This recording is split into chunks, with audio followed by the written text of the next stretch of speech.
Y rupee is hitting all time low, rupee ने 90 का mark hit कर दिया है, and why it keeps on depreciating like anything, rupee continuously क्यों गिरते जा रहा है, इसके रीजंस भी डिस्कस करेंगे, इसके फायदे भी डिस्कस करेंगे, इसके नुकसान भी डिस्कस करेंगे। सो क्विकली समझते हैं क्या हुआ है। तो रुपी ने पिछले साल ऑलमोस्ट 84 के लेवल से अभी इन लास्ट 1 ईयर 90 का मार्क हिट कर दिया है। हमने पिछले साल में रुपी को 5% डिप्रिशिएट होता हुआ देखा in the year 2025। In the start of the year in January 2005 dollar was at 85 rupees, but वही डॉलर अब हो गया है 90 रुपीज।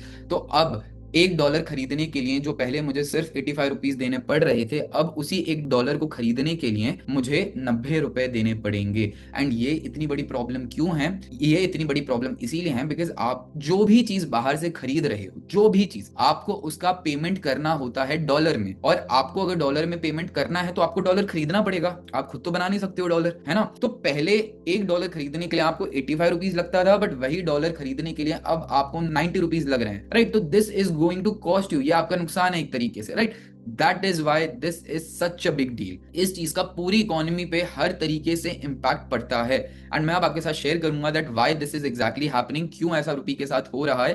एंड ना एक बहुत इंटरेस्टिंग कोरिलेशन है between rupee and stock market. आप जब भी देखोगे कि रुपी एक हाई हिट कर देता है या रुपी एक रिकॉर्ड हाई हिट करता है, एंड उसके बाद जब कूल डाउन होना स्टार्ट होता है, Indian markets always see a bull run. ये चीज हमने हर बार होती हुई देखी है। Let me take you to the USD INR chart, see this, ठीक है? पिछले 10 साल में हमने 5 मेजर करेक्शन देखे हैं, अगर अभी वाला भी कंसिडर करें तो, राइट? जो पहला वाला था वो 2015 में था, जिसमें यूएस डॉलर 10% बढ़ा था। अब यहाँ पे आप चेक करो, जब भी यूएस डॉलर पीक करता है, ये पीक हुआ, राइट? इस टाइम पे क्या हुआ? 2015 में हम चलते हैं, 2015 ये रहा, राइट? तो अब आप चेक करो 2015 में क्या हुआ था। 2015 के स्टार्टिंग में Indian markets they entered into a long time correction. अब ये मंथली चार्ट है, आपको कैंडल्स कम लग रही होंगी, बट आप यहाँ पे देखो, हम 2 साल तक, दिस इज ऑलमोस्ट 2 इयर्स, 2 साल तक मार्केट साइडवेज था, है ना? इसमें भी हमने पहले एक प्राइस करेक्शन देखा था, फिर हमने एक टाइम करेक्शन देखा था, है ना? ये निफ्टी का चार्ट है। अब आप यूएस डॉलर पे आओ, यूएस डॉलर में आप देखो क्या हुआ था इन द ईयर 2015 टू 2017, 2 साल का,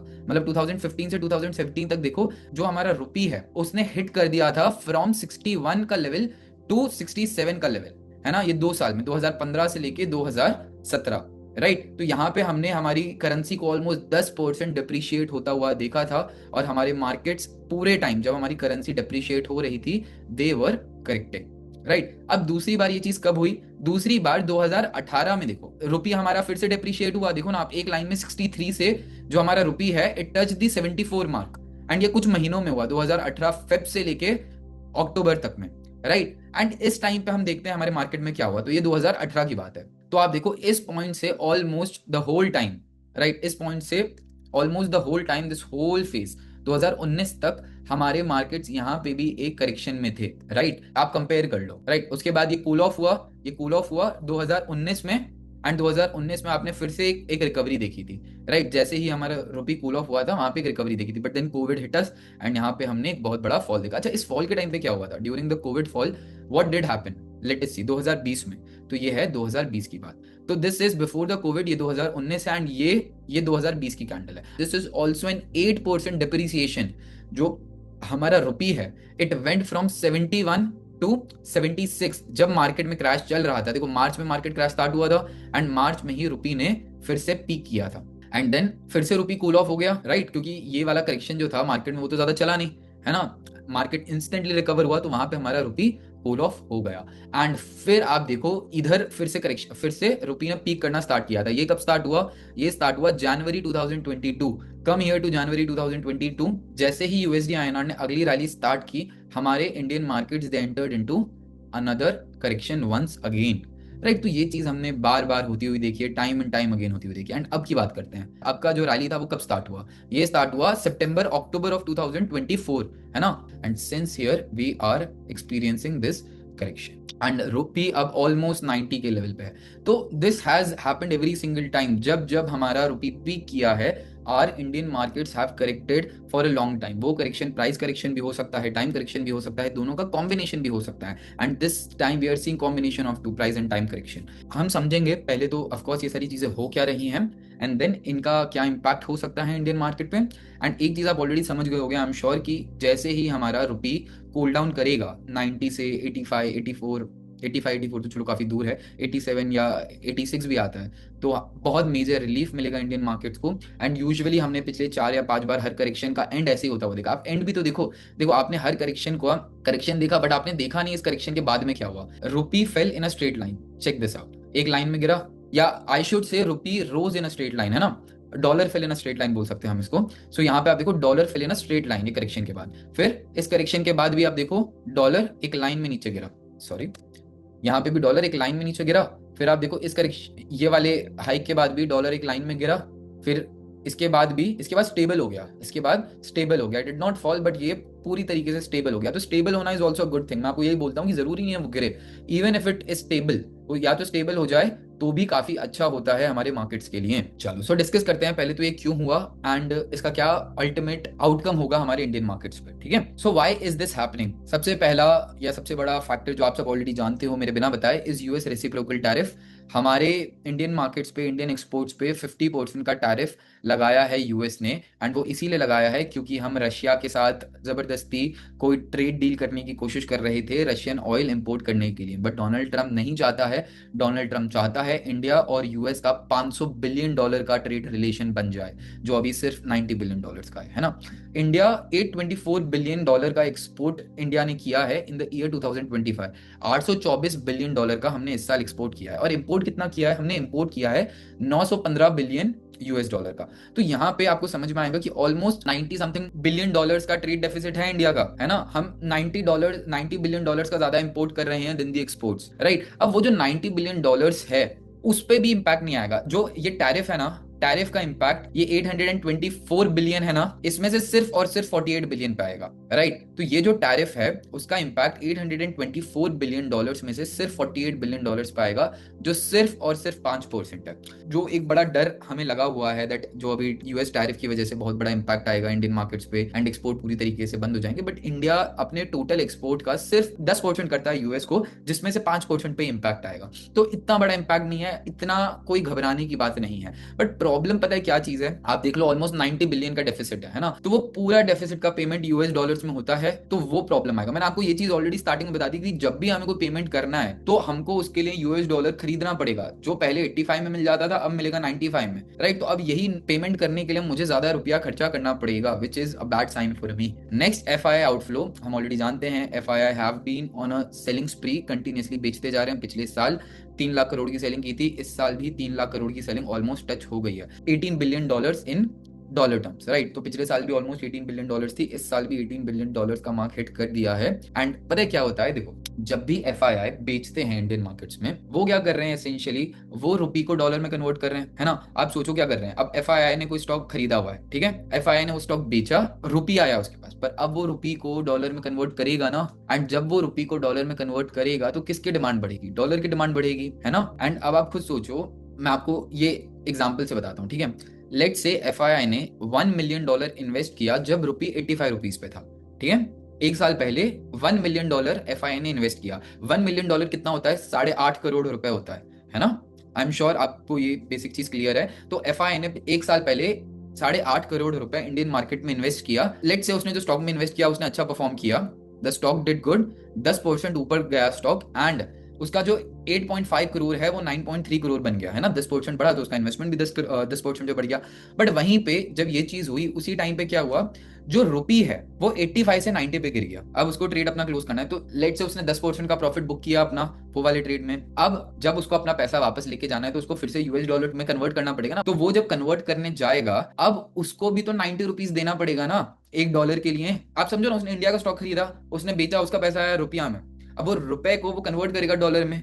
बट पहले 85 था डॉलर, अब 90 रुपीज उसको पड़ेंगे। तो अब उसको फिर से डॉलर परचेज करने के लिए 90 रुपीज देने पड़ेंगे, जो अल्टीमेटली उसके रिटर्न्स को इरोड कर देंगे, है ना। तो उसका जो 8.5 करोड़ 9.35 करोड़ बन गया था वो ऑलमोस्ट 3.9% का रिटर्न था। मतलब देखो इन एक्चुअल सेंस जो 10% का रिटर्न बनाया उसने, because of the currency erosion, यहाँ पे 6% से हमारी करेंसी इरोड हुई, तो वो जो रिटर्न है वो सिर्फ और सिर्फ 4% का या 3.9% का बच गया। So this is another big sign FII क्यों नहीं अभी खरीद रहे हैं।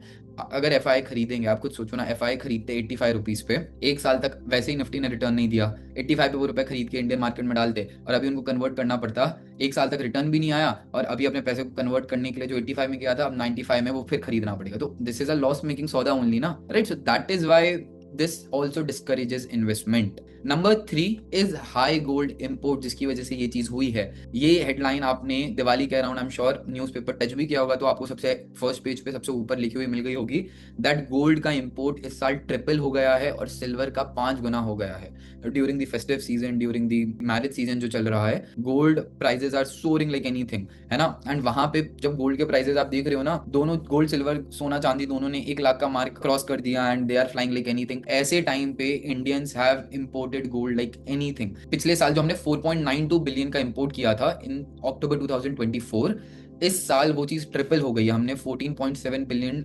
डॉलर्स का इंपोर्ट किया है। तो हमारे गोल्ड इंपोर्ट्स ट्रिपल हो गए, हमारे सिल्वर इंपोर्ट्स 5 गुना हो गए। जो पिछले साल तक आधे मिलियन या आधा बिलियन हमने इंपोर्ट किया था सिल्वर, इस साल हमने 2.7 बिलियन इंपोर्ट किया है। ऑलमोस्ट 7,000 मीट्रिक टन हमने इंपोर्ट किया है इस बार चांदी, राइट? तो ये 5 गुना हो गया। अब एक गर्व की बात नहीं है, इसका पेमेंट भी तो करना है ना, और वो पेमेंट के लिए भी हमको यूएस डॉलर लगेगा, क्योंकि बाहर पेमेंट करना, बाहर वाला तो बोलेगा नहीं कि मैं रुपए में पेमेंट लूंगा। पहले 85 रुपीज के हिसाब से मैं खरीद लेता 2.7 बिलियन, अब मुझे 90 रुपीज में खरीदना पड़ेगा, तो ये तो महंगा ही सौदा पड़ेगा ना। तो इतने इतने सारी चीजों पे ये रुपये के गिरने का इम्पैक्ट आ रहा है।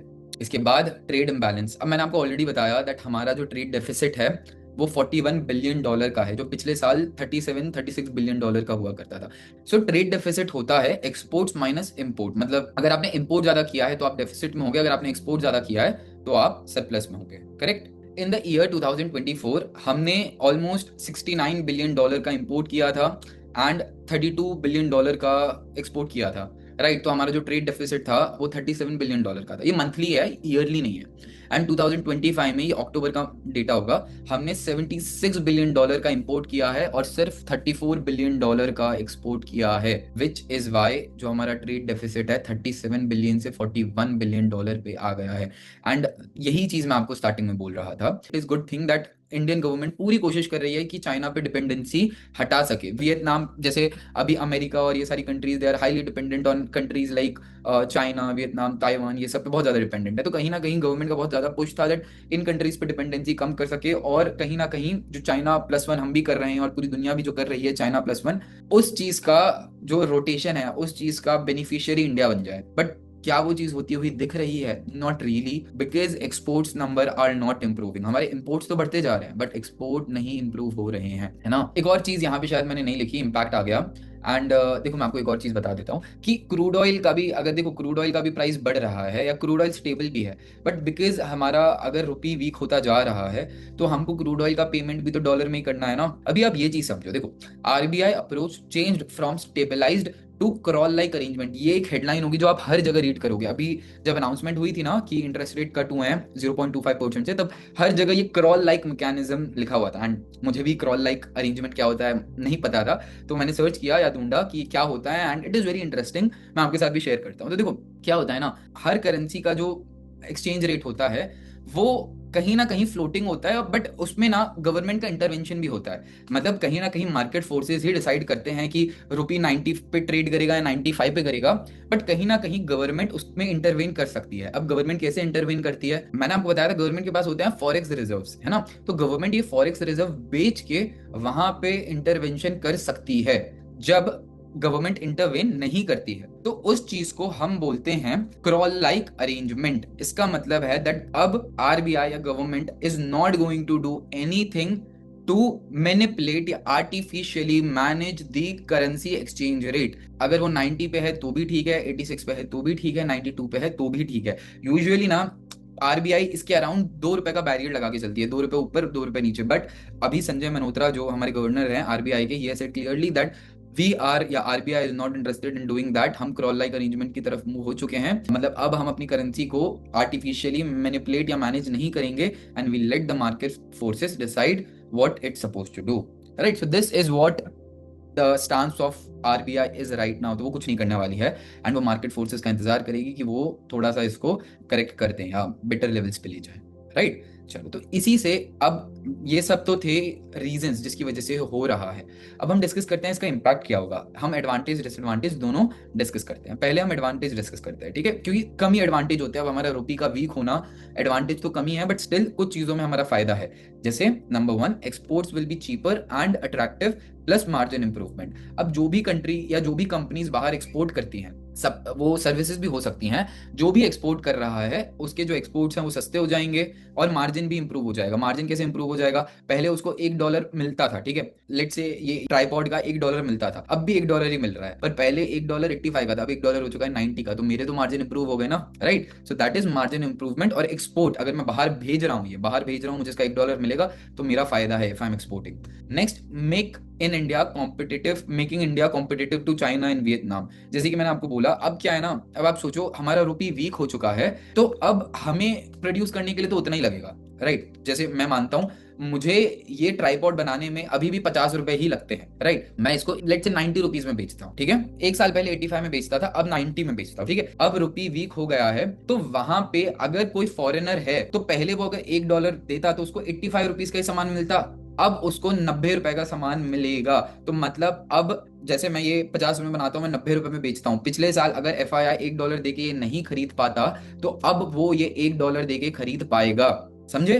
तो इस चीज का भी फायदा है हमें, क्योंकि चाइना और वियतनाम से हम बेटर ऑप्शन होंगे, तो कहीं ना कहीं ये भी एक्सपोर्ट से ही लिंक्ड हो गया। Next, companies earning in dollar, specially IT and services benefit. Definitely companies जो भी सर्विस लेड सेक्टर्स में है या आईटी लेड कंपनीज हैं, they are going to benefit, जिनको अपना पेमेंट मिलता है डॉलर में, क्योंकि उनको अब भी $1 मिलेगा, बट पहले वो 85 रुपीज था, वो 90 रुपीज हो चुका है, तो उनका फायदा है, मार्जिन इंप्रूव हो गए। Next, imports become expensive, reducing dependency on exports. Import करना महंगा हो जाएगा, सीधी बात है। अगर अब मैं कुछ भी इंपोर्ट कर रहा हूं तो वो मुझे महंगा पड़ेगा, तो ये तो डिसएडवांटेज हुआ ना, बट ये एडवांटेज भी है, क्योंकि इसकी वजह से इंपोर्ट्स पे डिपेंडेंसी कम हो जाएगी। अब आप समझो, पहले अगर मैं कोई चीज इंपोर्ट करता था, ठीक है, लेट्स से ये ट्राइपॉड बनाने के लिए ये जो पीछे का रबर है वो मैं इंपोर्ट करता था, ठीक है, तो ये मुझे पड़ता था $2 का, ठीक है। तो पहले मैं ₹150 देके $2 खरीद लेता था, बट क्योंकि अब मेरा रुपी वीक हो चुका है, तो अब मुझे वही $2 खरीदने के लिए ₹160 देने पड़ेंगे, तो मेरा तो मार्जिन हिल गया ना प्रोडक्ट का, राइट। तो मैं अब इंपोर्ट करूंगा ही नहीं। मैं क्या सोचूंगा कि यार मैं इंडिया में ढूंढता हूं, मुझे ये रबर कौन बना के दे सकता है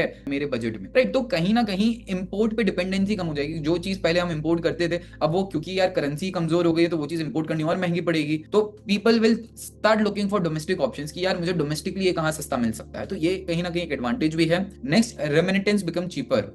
रेमिटेंस मतलब अगर आप फॉरेन में रहते हो और अगर आप इंडिया में अपने रिलेटिव्स, अपने फ्रेंड्स को पैसे भेजते हो, तो वहां पे आपकी फैमिली का बहुत फायदा होने वाला है, इन वेरी सिंपल वर्ड्स। क्यों? क्योंकि एक्सचेंज रेट की वजह से, पहले जब एक टाइम पे आप $1000 यूएस में कमाते, आप इंडिया में बेचते और एक्सचेंज रेट 85 होता, तो आप 85,000 ही बेच पाते। पर अब आप अगर $1000 ही बेच रहे हो, $1000 कमा के वही भेज रहे हो, तो अब आप 90,000 बेच पाओगे। तो यस, इंडिया में रेमिटेंस मतलब जो है वो चीपर हो जाएंगे, और इंडियन फैमिलीज जिनके फॉरेन में रहते हैं रिलेटिव्स या anyone, they are going to enjoy this a lot. Next, FII prefer weak currency entry points. हाँ, तो ये एक बहुत इंटरेस्टिंग पॉइंट है, इसको मैं आराम से बताऊं। देखो, FII prefer weak currency entry points because price get cheaper in US dollar. अब आप खुद सोचो, FII यूजुअली एंट्री पता है कब करते हैं? जब रुपी अपने रिकॉर्ड लो पे होता है, मतलब रुपी बहुत ज्यादा डिप्रिशिएट हो जाता है, तब FII यूजुअली पिक्चर में एंटर करते हैं। ऐसा क्यों होता है? ऐसा इसीलिए होता है, आप लॉजिकली सोचो। अब देखो, लेट से मैं FII हूं, ठीक है, मुझे रिलायंस का एक स्टॉक खरीदना है, ठीक है, तो पहले अगर मैं $10 देता तो एक स्टॉक खरीदता, बट क्योंकि अब रुपी वीक हो चुका है, तो अब मैं $9 देके ही वो स्टॉक खरीद पाऊंगा। आप समझ रहे हो? क्योंकि अब रुपी, पहले आप समझो ना, पहले 85 रुपीज था, अब वो 90 हो गया है, तो अब मुझे कम डॉलर देना पड़ेगा ना उसके अगेंस्ट में, to buy one stock of Reliance, तो मेरा वहां पे फायदा है। तो जब रुपी अपने रिकॉर्ड लो पे होता है, that is the best time for FIIs to enter, क्योंकि उनको बेस्ट पॉसिबल प्राइस में एंट्री मिल रही है ना, तो उनको करेंसी एडवांटेज भी हो सकता है, और वो वहां पे अगर मार्केट्स आर अंडर परफॉर्मिंग, तो they will also make alpha in the markets, right. वहीं पे डिसएडवांटेज डिस्कस करते हैं अब। तो देखो, इस चीज के बिल्कुल जितने एडवांटेज हैं उससे कई ज्यादा डिसएडवांटेज हैं, क्योंकि हमारी करेंसी की परचेजिंग पावर कम हो गई है ग्लोबल लेवल पे। तो अब हम डिसएडवांटेज डिस्कस करते हैं। देखो, पहली बात और सबसे इंपॉर्टेंट बात, imports will become expensive. India is a country जो अपना 90% क्रूड ऑयल इंपोर्ट करती है ना, और ऐसी सिचुएशन में जब हमें हर पेमेंट US डॉलर में करना है, बहुत ज्यादा इंडिया को इस चीज का मॉनेटरी लेवल पे बहुत ज्यादा नुकसान होता है। सेकंड पॉइंट में ये लिखा है मैंने, India imports 80 to 90% of crude oil, every $1 increase will cost India 20 billion annually. मतलब हर $1 का जंप इंडिया को $20 बिलियन का खर्चा करना पड़ेगा annually. So this is a very important factor जो हमें बहुत बड़ी प्रॉब्लम दे सकता है। Next, overseas education and travel cost will shoot up. अगर आपको बाहर पढ़ना है, स्पेशली यूएस में पढ़ना है, तो it is going to be nearly impossible now, क्योंकि अब एक तो वहां पे ट्रैवल करना, वीजा वगैरह has already become very difficult, and on top of it the exchange rates will make it very difficult for a family to send their child outside. And आपको सोचो ना, अगर आपका होम लोन भी, अगर आप एजुकेशन लोन भी ले रहे हो वहां पे जाके, एंड लेट्स से आपने $50,000 का एजुकेशन लोन लिया जब रुपी 80 था, और अब रुपी 90 हो गया है, राइट? तो अब, और आप कमा इंडिया में रहे हो ऑफ कोर्स, तो how hard that loan is going to be for you, just think about it. तो ये भी एक बहुत बड़ा फैक्टर है जो लोगों को परेशान करेगा। Next, DII inflow because currency depreciation erodes returns. ये discourages FII inflow because currency depreciation erodes return. मैंने आपको थोड़ी देर पहले समझाया था एग्जांपल से कि एफआईआई नहीं होल्ड करना प्रेफर करेंगे, बिकॉज अगर करेंसी डिप्रिशिएट होती है तो वहां पे जो उनके रिटर्न बनते हैं स्टॉक मार्केट में, जैसे ही वो अपने रुपीज को, मतलब स्टॉक को बेच के उनके पास रुपया आएगा, उस रुपये को फिर से डॉलर में कन्वर्ट करने जाएंगे, तो उनके जो रिटर्न बने हैं स्टॉक मार्केट में वो इरोड हो जाएंगे, वो खत्म हो जाएंगे। तो उनका इन्वेस्ट करने का कोई सेंस ही नहीं बनेगा अगर rupee is going to depreciate more, yeah, if they are expecting rupee to depreciate more. Next, current account deficit increases and government pays more rupee for same commodity. ये भी उसी की तरह, आप समझो ट्रेड डेफिसिट के बारे में हमने बात की थी ना, तो ये कैड है, CAD.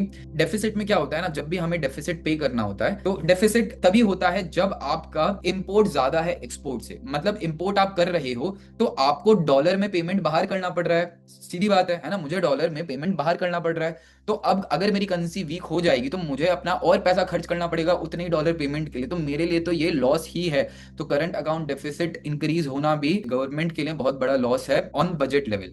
Next, US is India's largest export market and exports to US will fall. अब ये हम ऑलरेडी जानते हैं कि यूएस इंडिया का सबसे बड़ा मार्केट है ना। इंडिया जितना भी एक्सपोर्ट करती है उसका 10% यूएस को करती है, नॉट 5%। 5% पे इम्पैक्ट आने वाला है टैरिफ का, है ना।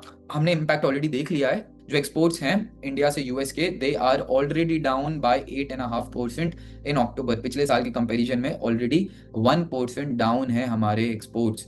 तो ये भी एक बहुत बड़ा नेगेटिव साइन है। And this sums up the whole scene of Indian market today.